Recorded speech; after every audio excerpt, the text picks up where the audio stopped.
మనసులో ప్రేమ ఉంటే చాలదు. ఆ ప్రేమను చెప్పగలిగే ధైర్యం కూడా ఉండాలి. రోజూ కలుస్తూ, మాట్లాడుకుంటూ, చెప్పలేని భావాలు ఎంతోమంది మనసులో దాచుకుంటారు. ఎప్పుడు చెప్పాలి? ఒప్పుకుంటారా? అనే భయాలతోనే రోజులు గడిచిపోతుంటాయి. అలాంటి వారి కోసం ఫిబ్రవరి 8న ప్రపోజ్ డే మంచి అవకాశమని చెప్పవచ్చు. అయితే ప్రపోజ్ డే సందర్భంగా మీ ప్రేమను ఎలా చెప్పాలి? ఎలాంటి ప్లాన్ చేస్తే బాగుంటుందనే విషయాలను ఇప్పుడు తెలుసుకుందాం.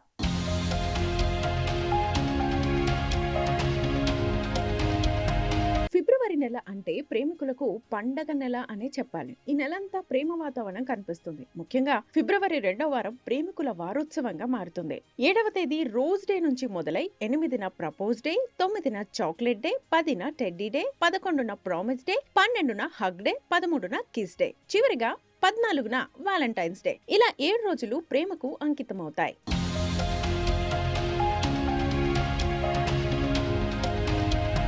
ఈ వారం మొత్తం ప్రేమలో మునిగిపోయేలా చేస్తుంది. కానీ ఇందులో అత్యంత ముఖ్యమైన రోజు ప్రపోజ్ డేనే. ఎందుకంటే ప్రేమను మనసులో పెట్టుకొని ఉండడం ఒకటైతే దాన్ని ధైర్యంగా చెప్పడం మరో విషయం. ప్రేమించడం చాలా మందికి వస్తుంది, కానీ దాన్ని వ్యక్తపరచడం మాత్రం కొద్ది మందికే సాధ్యమవుతుంది. గుండెల నిండా దాచుకున్న మాటను ప్రియమైన వ్యక్తి కళ్ళల్లోకి చూసి చెప్పడం అంత సులువు కాదు. అయినా ఎప్పటికైనా చెప్పాల్సిందే. అందుకే ఈ రోజు చాలా ప్రత్యేకం. ప్రపంచవ్యాప్తంగా ఎంతో మంది ఈ రోజున తమ ప్రేమను బయటపెడతారు. కొందరు అంగీకారం పొందుతారు, మరికొందరు నిరాశకు గురవుతారు. అయినా ప్రేమను చెప్పిన ధైర్యమే పెద్ద విజయం అని చెప్పొచ్చు. అయితే కాస్త తెలివిగా సరైన విధానంలో ప్రపోజ్ చేస్తే అంగీకారం వచ్చే అవకాశం మరింతగా పెరుగుతుంది. అందుకోసం కొన్ని ముఖ్యమైన విషయాలు పాటించాలి.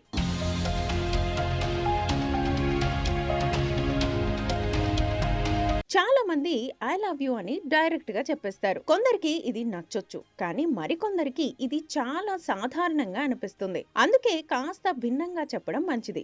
ఉదాహరణకు, మీకు ఇష్టమైతే నేను మిమ్మల్ని పెళ్లి చేసుకోవాలని అనుకుంటున్నానని చెప్పండి. ఇలా చెప్పడం వల్ల మీ ప్రేమలో సీరియస్నెస్ ఉందని వాళ్ళకి అర్థమవుతుంది.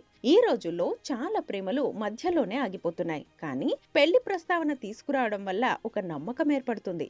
మీరు ఎందుకు వాళ్ళని ఇష్టపడ్డారో స్పష్టంగా చెప్పండి. కేవలం అందం లేదా ఆకర్షణకే కాకుండా వారి గుణగణాలు, ప్రవర్తన, మనసు మీకు ఎందుకు నచ్చాయో వివరించండి. వారిలో మీకు నచ్చిన క్వాలిటీ ఏది? వాళ్ళతో భవిష్యత్తులో ఎలా ఉండాలనుకుంటున్నారు? పెళ్లి తర్వాత ఎలా చూసుకుంటారు? ఇలాంటి విషయాలు చెప్పడం వల్ల మీ ప్రేమకు విలువ పెరుగుతుంది.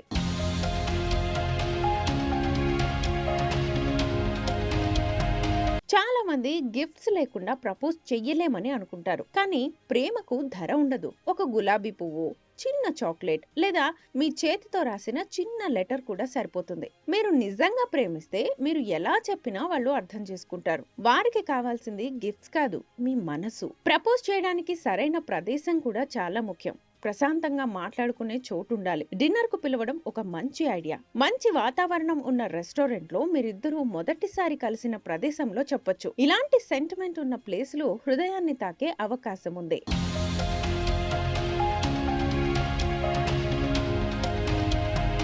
మెసేజ్లు, కాల్స్, లేఖలు కూడా ఒక మార్గమే, కానీ ముఖాముఖి చెప్పడమే ఉత్తమం. ఎందుకంటే ఎదుటి వారి ఫీలింగ్స్ వారి ముఖంలోనే కనిపిస్తాయి. వాళ్ళు ఏమనుకుంటున్నారో మీకు స్పష్టంగా తెలుస్తుంది. ప్రపోజ్ చేయడానికి ముందు చాలా మంది భయపడతారు, కానీ కాస్త రిలాక్స్ అవ్వండి. జోక్స్ చూడండి, ఒక్కసారి ప్రాక్టీస్ చేయండి. సింపుల్ డ్రెస్సింగ్ తో ఆర్భాటం లేకుండా ఉండండి. మీ సింప్లిసిటీనే మీకు బలమవుతుంది. ప్రేమ అనేది మాటల్లో చెప్పలేని భావం, కానీ చెప్పకపోతే అది అసంపూర్ణమే.